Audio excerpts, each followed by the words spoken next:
आप जानते हैं कि हमारे देश की मजबूत भुजा भुज में आप सबके बीच आकर मुझे स्वाभाविक रूप से गौरव की अनुभूति हो रही है।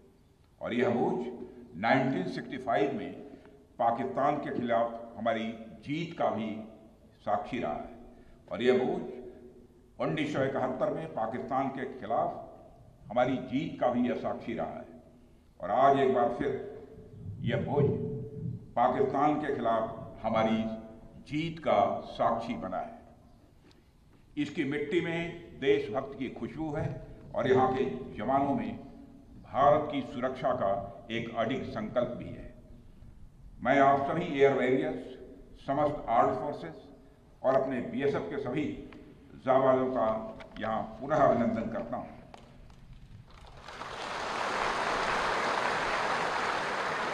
अभी कल ही में श्रीनगर में सेना के अपने वीर जवानों से मिलकर लौटा हूँ और आज मुझे आपके बीच आने का यहाँ अवसर मिला है। कल मैं भारत के उत्तरी भाग में जवानों से मिला था और आज मैं भारत के पश्चिमी भाग में अपने एयर वॉरियर्स और अन्य जवानों से भी यहाँ मिल रहा हूँ। दोनों ही फ्रंट्स पर हाई एनर्जी और हाई जोश देखकर सच्चाई है कि मैं स्वयं को अपने को उत्साहित महसूस कर रहा हूँ और आश्वस्त हूँ कि भारत की सीमाएं आप सभी के मजबूत भुजाओं से पूरी तरह से सुरक्षित है। ऑपरेशन सिंदूर, और मैं बताना चाहता हूँ ऑपरेशन सिंदूर नाम किसने दिया? ऑपरेशन सिंदूर का नाम हमारे देश के यशस्वी प्रधानमंत्री आदरणीय नरेंद्र मोदी ने दिया, जो इसी जापान की धरती, इसी गुजरात की धरती पर गुजराती मां को और ऑपरेशन सिंदूर के दौरान जो कुछ भी आपने किया है, समस्त हिंदुस्तानियों को, चाहे वो भारत के रहने वाले हों अथवा दुनिया के दूसरे देशों में रहने वाले हों, सभी गौरवान्वित हुए हैं। भारतीय वायुसेना के लिए सिर्फ 23 मिनट यह काफी थे पाकिस्तान की सरजमी पर पल रहे आतंक के अजगर को कुचलने के लिए, और वह आपने करके दिखाया है।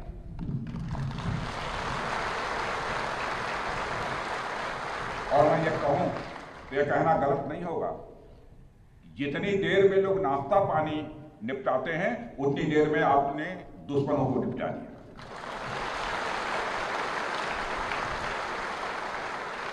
आपने दुश्मनों की जमीन पर जाकर आपने मिसाइलें गिराई है। उसकी गूंज केवल भारत की सीमाओं तक ही सीमित नहीं रही है, बल्कि सारी दुनिया ने सुना है मेरे दोस्तों, सारी दुनिया ने सुना। और वास्तव में वह गूंज सिर्फ मिसाइल्स की ही नहीं थी, वह गूंज थी आपके शौर्य की और भारत के सेना के जवानों के पराक्रम की। ऑपरेशन सिंदूर में भारतीय वायुसेना ने जो प्रभावी भूमिका निभाई है, उसकी सराहना इस देश में ही नहीं बल्कि दुनिया के दूसरे देशों में भी हो रही है। आपके इस ऑपरेशन में न केवल दुश्मनों को डोमिनेट किया है आपने, बल्कि उन्हें डेसिमेट करने में भी कामयाबी हासिल की है।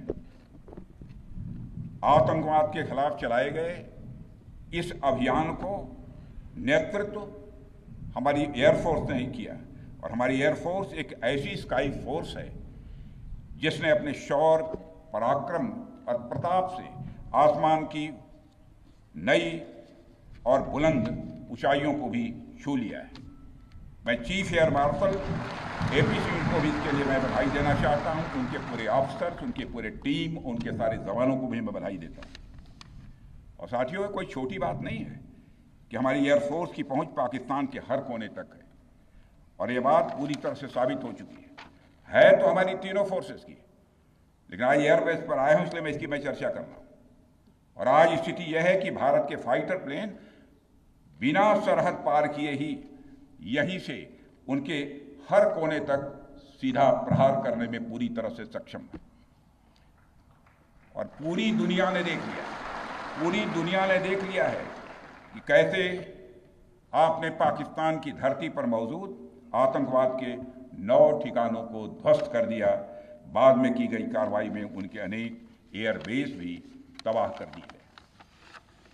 ऑपरेशन सिंदूर के दौरान इंडियन एयरफोर्स ने केवल पराक्रम ही नहीं दिखाया है, बल्कि पूरी दुनिया के सामने प्रमाण भी दिया है।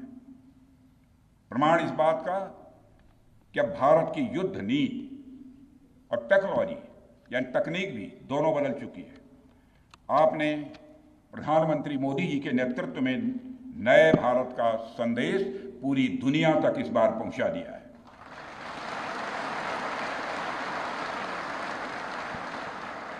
और साथियों, यह संदेश है कि अब भारत केवल विदेशों से इंपोर्ट किए गए हथियारों और प्लेटफॉर्म्स पर ही निर्भर नहीं है, बल्कि भारत में बने अस्त्र और शस्त्र भी हमारी सैन्य शक्ति का अब हिस्सा बन चुके हैं। अब भारत में बने और भारतीय हथियारों से बने हथियार भी अचूक और अभेद्य हैं। यह पूरे विश्व ने देख लिया है। ब्रह्मोस मिसाइल की ताकत को तो पाकिस्तान ने खुद स्वीकार कर लिया है। हमारे देश में एक कहावत काफी पुरानी है और वह है दिन में तारे दिखना।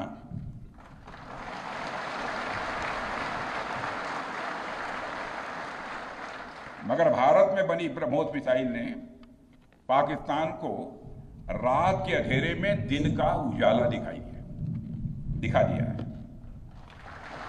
रात के अंधेरे में दिन का उजाला दिखा दिया है। भारत के जिस एयर डिफेंस सिस्टम की तारीफ हर तरफ हो रही है, उसमें डीआरडीओ द्वारा बनाए गए आकाश और अन्य राडार सिस्टम की जबरदस्त भूमिका रही है। साथियों, कई स्थानों पर हमारे नागरिक दुश्मन के ड्रोन आते देख भाग नहीं रहे थे, बल्कि हमारे एयर डिफेंस सिस्टम के हाथों उनको मार गिराने की वीडियो बना रहे थे।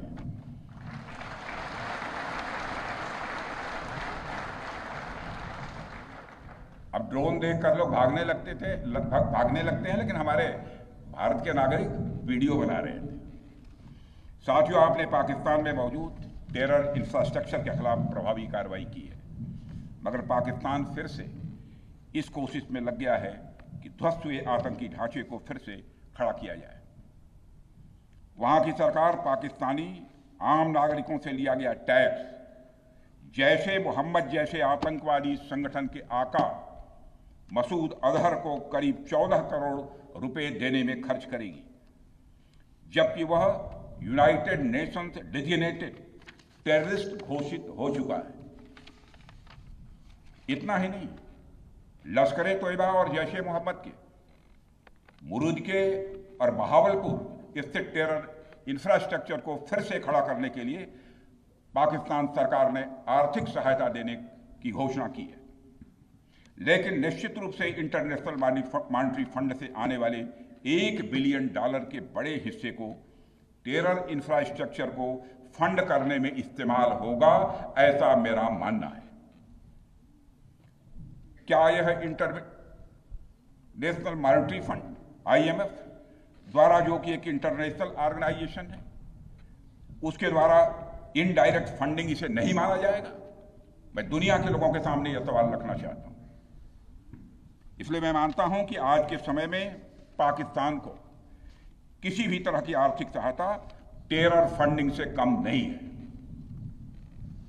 भारत यही चाहेगा कि IMF पाकिस्तान को अपनी $1 बिलियन की असिस्टेंस पर वह पुनर्विचार करे और आगे भी किसी भी तरह की सहायता देने से IMF परहेज करे।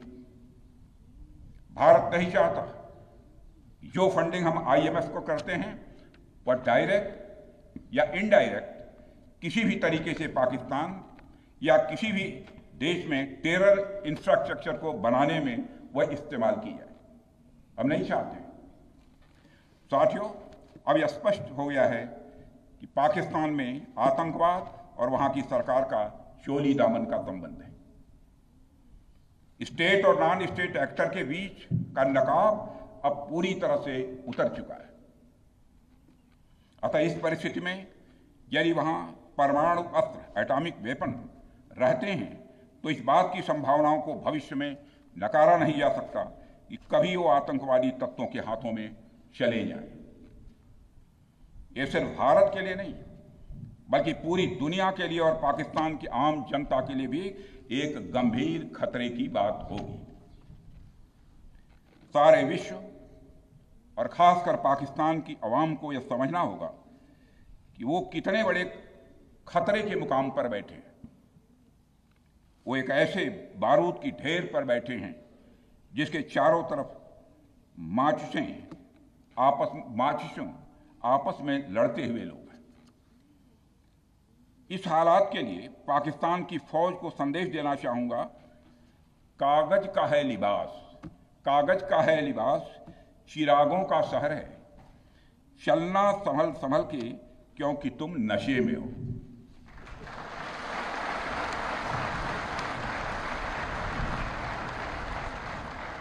साथियों, अभी आपने जो पराक्रम दिखाया है उसकी चर्चा पूरी दुनिया में हो रही है। जैसा मैंने पहले भी कहा, आज भारत को वैश्विक मंच पर जो सम्मान मिल रहा है उसकी बुनियाद में यदि कहा जाए साफ तौर पर तो वह है आपका पराक्रम। और यही कारण है कि भारत का बच्चा बच्चा आपको अपना आइडल मानता है, बच्चा बच्चा आपको अपना आदर्श मानता है। आपने पूरे देश को यकीन दिलाया है कि नया भारत अब सहन नहीं करता बल्कि वह पलटकर जवाब देता है।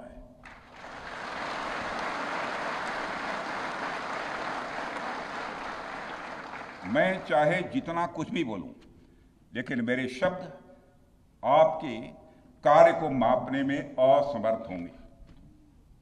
मैं कृतज्ञ राष्ट्र की ओर से आप सबके प्रति पुनः आभार व्यक्त करता हूं।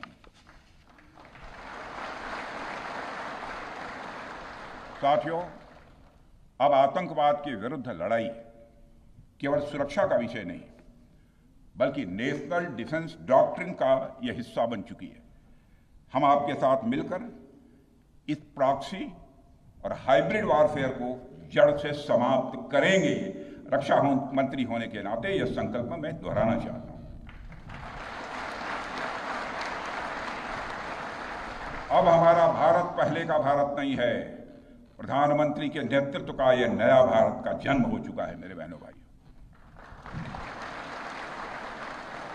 हम हमारे आराध्य श्री राम के उस मार्ग का अनुसरण करते हुए आगे बढ़ रहे हैं जिसमें वह आसुरी शक्तियों के विनाश का प्रण लेते हैं। निश्चरहीन करौं मही भुज उठाई पण कीन, अर्थात जिस प्रकार भगवान राम ने अपनी भुजाओं को उठाकर धरती को राक्षस विहीन करने का प्रण लिया था, ठीक उसी प्रकार श्री राम के आदर्शों का पालन करते हुए हमने भी आतंकवाद को जड़ से समाप्त करने का संकल्प लिया है।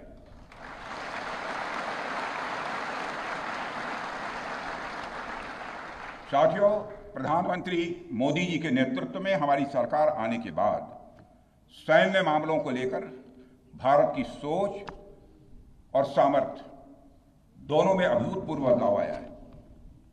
हम भगवान राम के उस सिद्धांत का पालन करते हैं, सठ संग विनय, कुटिल संग प्रीति, सहज कृपण संग सुंदर नीति, अर्थात दुष्ट के साथ विनम्रता, कुटिल के साथ सदाशयता और कंजूस के साथ उदारता का आचरण कभी भी नहीं करना चाहिए। मैं आप लोगों को भी बता रहा हूं, बल्कि सठे साठ्यम समाचरे या टिट फॉर टैट।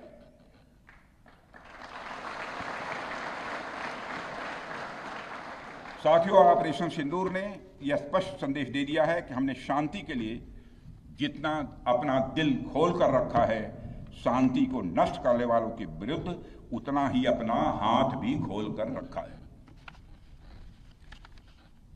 साथियों, एक और बात मैं यहां साफ कहना चाहूंगा कि ऑपरेशन सिंदूर अभी खत्म नहीं हुआ है। जो कुछ भी हुआ है वह सिर्फ एक ट्रेलर मात्र था। अब समय आएगा, जब भी सही समय आएगा तो हम पूरी पिक्चर भी दुनिया को दिखाएंगे।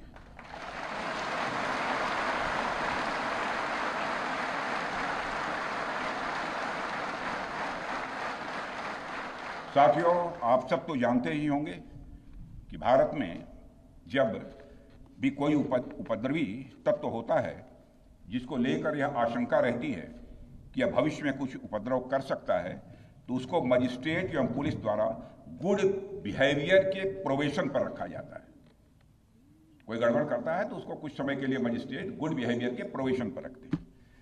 अगर वह व्यक्ति प्रोबेशन के दौरान कोई भी शरारत करता है तो उसे उचित दंड भी दिया जाता है।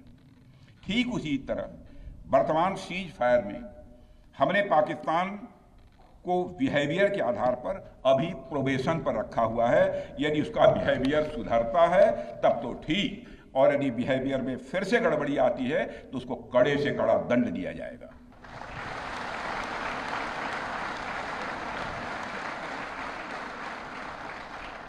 मैं फिर से इसे दोहराना चाहता हूं, अभी भारत ने पाकिस्तान को प्रोबेशन पर रखा है। वैसे भी माननीय प्रधानमंत्री ने हाल ही में एक बात बहुत साफ कही है कि आतंक प्रहार अब न्यू नॉर्मल है, यह न्यू इंडिया का न्यू नॉर्मल है। अब हमने साफ कर दिया है कि हमारी संप्रभुता को यदि कोई नुकसान पहुंचाएगा तो अब प्रहार भी झेलेगा। आतंकवाद का हम लाउडर और स्ट्रांगर जवाब देने के लिए तैयार हैं। साथियों, मैं जब देश के अलग अलग हिस्सों में जाता हूं तो एक बात हर जगह सुनने को मिलती है कि हमें हमारी सेनाओं पर गर्व है, और क्यों न हो। आप सबने अपने पराक्रम से, अपने शौर्य से पूरे देश के दिल में एक अपनी खास जगह बनाई है। लेकिन क्या सिर्फ गर्व और सम्मान ही काफी है? मेरा मानना है नहीं। साथियों, कुछ साल पहले हम दुनिया से हथियार खरीदते थे, आज हम खुद बना रहे हैं।